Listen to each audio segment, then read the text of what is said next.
lost me money. This one actually lost me money. Hi guys, and welcome back to Archie Hamilton Racing, and welcome to another video where we're just about to get things underway. And behind me we have my Porsche.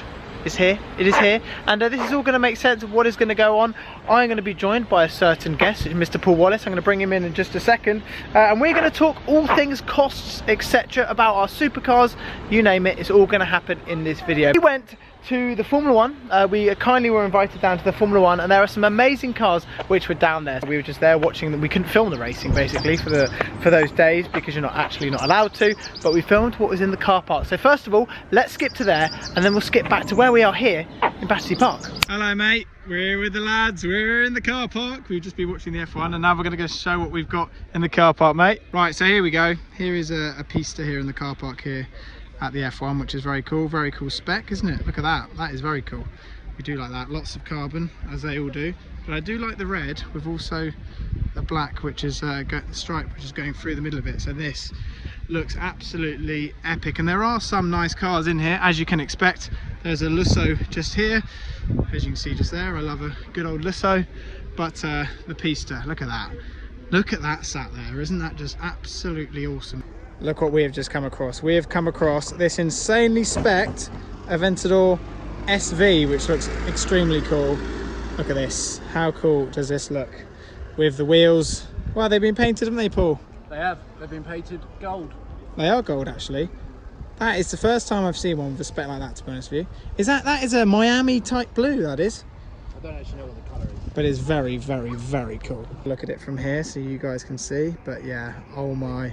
The car park here there are some amazing cars, but that is definitely one of the best I've seen here today. So that was a very, very fun day. A massive thank you to the BRDC who invited me down, as I remember. But let me bring in, oh, classic. Hi. Hello. How's it going? Supercars of London. Oh, you were in your nice attire, and now you're, you know, you were very dapper. Oh yeah, at BRDC. Yeah. I was hoping I'd get a membership. And? No. Is we're going to talk all things costings in this video. But not about that. But nothing to do with that. We're in that because it's my current car. The sun's shining. And the sun's out, as you can see. And we just thought that, why not? Yeah. So we're yeah, totally. How much you've actually spent as well as me? Well, I'm in the profits. Are you? Yeah, with the Murcielago. Now you're dreaming. You might actually. Of course I am. Yeah, you are. Of course I am. Right, we're driving in the GT3 RS. What a wonderful day. What a wonderful day to be alive. We're drinking purple car, purple can, purple car. I'm basically going to describe how much I've lost on my supercars. Or gained. Or gained. Mainly lost. Mainly lost. And then there might be a little bit of you in there as well. Okay, so... But it's on my channel, so it's all about me, it's not about you. Okay, so if I like sit like this, am I out of the frame? Yeah. Like, do you want to just roll with it? And I'll just we'll roll with that. One thing that even people that are buying cars, and even buying supercars, still don't understand is getting into a finance agreement, and then how do you get out of a finance agreement without being fined. There are so many ways in which people need to be educated, because cars are a depreciating asset, but there are little ways in which you can get free motoring. But if you get in at the right time of the market, there's a bit of luck involved, isn't there? There's a lot of luck involved. If you know the right people, that helps. There's a lot of luck. Timing of the year, because no one is going to want to buy a GT3 RS in November and December in the UK because it's going to be raining 98% of the time. Cheers. No, I'm not selling it in November, December. Which is why it's probably better to buy then, because the cars will be cheaper. That's true. But to sell, you're obviously going to have to sell for a little bit cheaper. The A45, lost a couple of thousand on that. Okay. Nothing too crazy, but let's not forget how much money you wasted on wraps on that car as well. Correct. so there's that. I've actually seen it in the live. Check that out.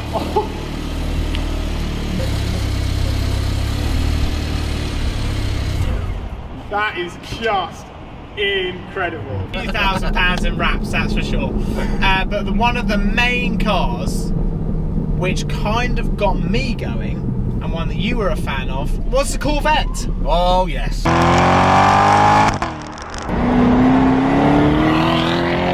And every time I just look at it, look at just how aggressive the car is. I cannot believe it. I paid £84,000 for this car, an import from America. Cracking car. It was a good looking car. We'll show highlights of it because it was one of the cars. And you were there when I was making the decision. You thought, yeah, go on then. How much I made. Whoa! Because I did not lose on that car. You did well out of that car. I made the best part of £8,000 over from what I paid for it, because you couldn't go and buy one, and someone kindly offered me over because he wanted that specific car. Yeah, he just wanted to jump the queue. There wasn't many in the UK. There was 2 in the UK. I mean, yeah. So at that point, there is a nice juicy price tag attached to something like that if you want to skip the queue. If you don't want to wait for a car to be built, imported over to the UK. Yeah. They could have a ready-made car, jump in it tomorrow. Someone that's got that sort I'd already done the mods, I'd already done the detailing, I'd already done everything. It was ready to go. I went and financed an Audi R8 V10 Plus. Yeah. Here it is. Wow. Wow.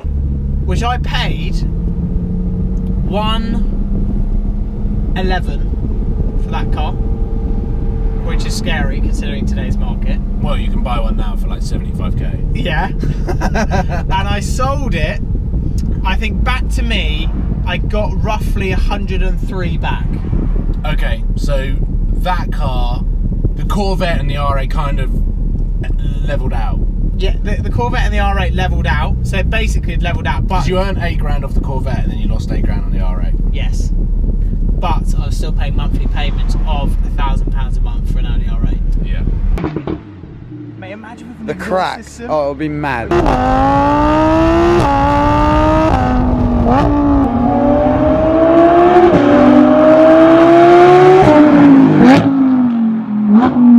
10 months of £1,000. I'm actually working out it's actually worse than I thought. How much I've spent, plus wraps, plus I paid for a wrap on the R8 as well. yeah. I had to go and buy the material. Oh my god. Really? Did you choose it? Yeah. Paul wrapped my R8 pink. And then I went on to the Lamborghini. Yeah. And this is where Which is basically an R8. which is the same car. Is literally. You were nervous about that because you were like, but it's essentially the same car. So I look, the Hurricane is a different beast. And then we did that back-to-back test, didn't we? We literally did R8 versus Hurricane in London together, and they are different. They're totally different. On my own.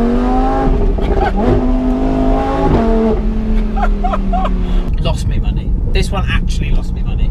So did the R8. So did the R8. So I've ended up losing whatever I lost on the R8, and the Hurricane. I paid £159,000 on that car.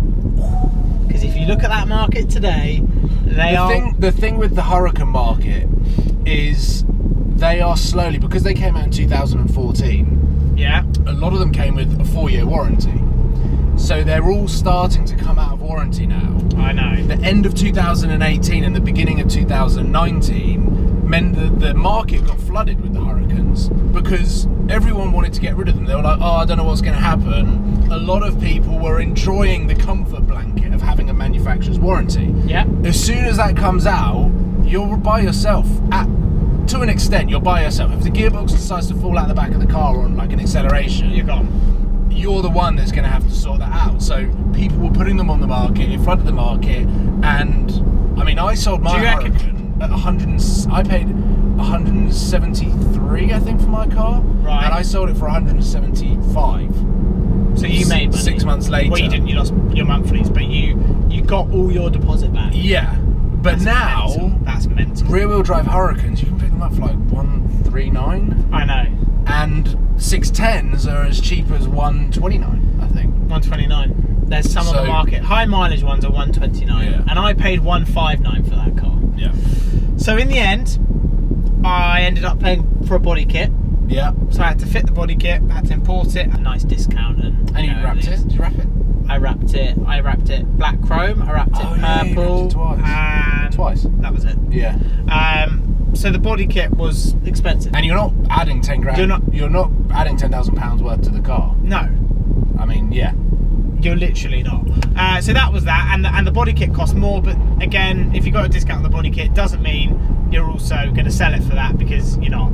It's on the car, and that doesn't. It's a personal modification. It's a personal modification. If anything, affects the market, because when you come to sell it, you're then in a niche market. Yeah. Even though it makes the car look better, it's not standard, basically. So I ended up selling that car. Well, Dean at Redline, who's we like him. He's been buying and selling all your cars, pretty much. All of my cars, yeah. We can't forget that they actually have. I've bought and sold cars with Dean as well. Bought my M3. There you go. Sold it for mid 140s. Sold it for mid 140s. You paid 159 for it. You owned the car for a long time though. A year. A year. And do you want to know my monthly payments? £1,600 a month. Really? Yeah. So over the year, roughly £20,000 deposit in of my own money. Okay, well. So in a year, that car, you put 40 grand into that car. 20 grand deposit, and then monthly payments equates to around 18, 19 grand. Plus the body kit. 50k. Fuel. Yeah, insurance. But they're costs that you have to do. So some of these facts I was not prepared for, and I feel sick. So that Hurricane cost you £3,167 a month to own. But plus fuel and stuff to actually run it and actually use it. Yeah. We're looking at close to £4 grand a month. £4 grand a month. Still had that car now. I could still have that car today easily. If I suddenly thought, no, I want to go and do a road trip around Europe. That car's going to be worth 125, 130, which it is. Can we please get to you now? Yeah. Quickly. So you made money on your Lamborghini. I made money on my Lamborghini. I made money on my Mercedes-AMG GTS. I sold the Lamborghini Gallardo for exactly the same that I bought it for. And I lost money on my Audi A1. How much it is on that? I think I lost about 4 or 5 grand on the Audi A1. Because I bought that brand new. Okay. And BMW M3, I think I lost about 2 grand on it because I got a really good deal on that car. Okay. Really good deal on that car. Right. And then the C63, I got my deposit back. So the monthly payments were lost in the car, and that was my cost for owning the C63. But, so I'm down on owning cars, which is the right way to be because they're depreciating assets. My Murcielago will literally wipe. I know Tony's watching this. It will. What's it I know. As soon as when I sell my Murcielago, I'm going to be so happy. Is it going to be because I'm going to make money, not because I don't want the car.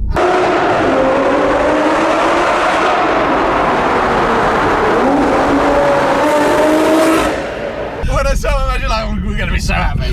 Financially. Are you going to make money on that car? Yeah. Are you well? Stop trying to take the role of Tony's shoes. Yeah, I'm taking Tony's role. All right, Paul. Yeah. You're not normal. Yeah. You're not well. Will you actually? I will. What will that car be worth? Give me a prediction, and we'll actually realise just how I've had the car. much you're dreaming. I had the car valued at 190. Which is actually, if you go on Auto Trader and have a look at what LP640s are, that's how much it is. 190. But then I'm going to paint it, PPF it, restoring it back to as if it's just rolled off the production line. It's going to be a banging example. But you've got to remember though that we're talking the majority of the time about new and nearly new cars, and manufacturers are just pumping these cars out now. Oh, for sure. And there are only 27 taxed and registered Murcielagos in the UK. Right. 27. All right. Do you know how many there are GT3 RSs? More. How many more? More. Left and right hand drive. Go on. It's not much more. 33. Has this got a V12? No. Yeah, exactly. This is going up. Oh, is it going up, is it? Yeah, these are going up. I hope it is, because that Lambo cost you a lot. That car, if I sold it for less, etc., what I spent, it could have cost me, worst case scenario, about 80 grand for a year. Could have. A year and a bit, that could have cost me 80, 90 grand. Yeah. And that makes you realise just how scary this is. in like the high performance, the supercars, the luxury cars, it is just known that these cars depreciate so much, like Bentleys, Rolls Royces, Mercedes, like they're all prone. Look at the BMW M5. Like that was 120 grand for the M5 competition. Yeah. You can go on to Auto Trader now, like, and get a year-old car for like 60, 65. We've been fairly lucky with cars, but I think we have, and they're calculated risks. So that rounds off what was an awesome day in the GT3 RS, talking all things figures about myself and Paul's Lamborghini and other supercars which we've owned. What a dream. I've just been editing this video right now and putting it together, seeing all those memories as well. It just makes you realise even more what an amazing journey this has been on YouTube, and without your support none of this would have been possible. But like I say, me and Paul just wanted to chat more about the figures of these supercars, and yes, they're depreciating assets, but I want to be honest, want to talk all things costs, because yes, these cars are financed, but it's when you actually drill down and you realise how much your monthly payments are, etc. When you get to the end of the year, you realise how much it's actually cost you. And they're not cheap, and hopefully now, with my GT3 RS, it's safer money. Hopefully, fingers crossed. At the moment they're going up. Will they always go up? Who knows? But at the moment that car's not necessarily worrying. I'm really just enjoying it, and I think you don't just want to always check the market and worry about these cars. You want to enjoy them as well. When I owned the Lamborghini, the Corvette, etc., I never looked at the market. I was never interested until I came to sell it, and I think that's what I always do. And the GT3 RS is going nowhere anytime soon. I absolutely love it. I'm not very well, hence why my voice is a little bit gone. Hopefully I feel better soon. Anyway, there's a lot of cool stuff coming up this week as well. I'm off to a very cool location tomorrow, which I cannot talk too much about just yet, but it's all to come. So don't forget to subscribe if you haven't already, and I will see you all very soon.